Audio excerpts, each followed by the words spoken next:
Okay, this is demonstration C. Demonstration C is teaching you about the clone stamp tool.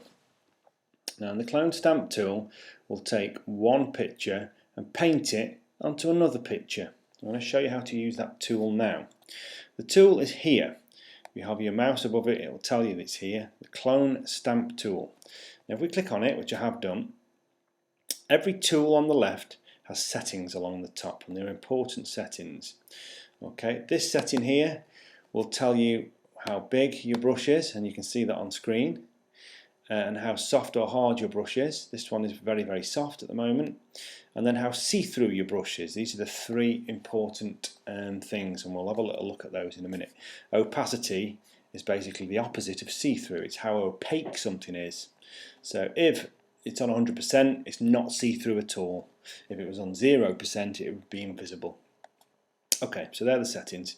So the first thing with the clone stamp tool, you might see this error message. It says could not use the clone stamp because the area to clone has not been defined. Option and click to define a source point. Well, I'll show you how to do that. So what we want first, I want that hair to go from him to him. So I'm going to aim for the hair and I press Alt, A-L-T. And you'll notice that when I press Alt, it turns into a little target.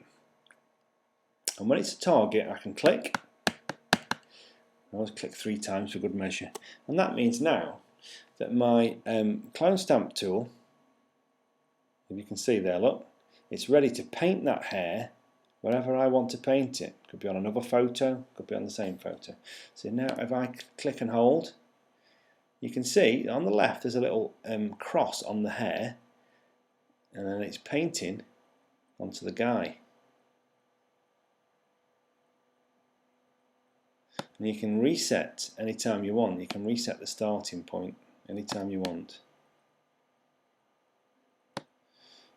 For example, I've painted a bit of that blue across, which I didn't want. So if I press Alt again, I'm aiming at the white, so I can click, and then I'm painting the white over the blue, if you see. Okay. Alt again, click. Now I've aimed at the side bit, so now I can paint on this side bit here. And so on. Now if I change the opacity, which is the see-throughness, turn that down,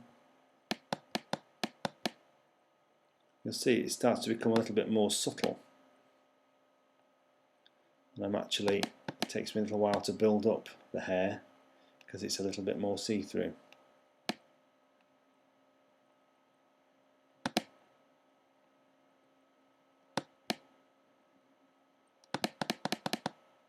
And so on and so forth. Okay, so you can practice using that, and that is how to take part of one picture onto another. So try with the next two, spend a bit more time than I have there, and try and give this chap a fine head of hair.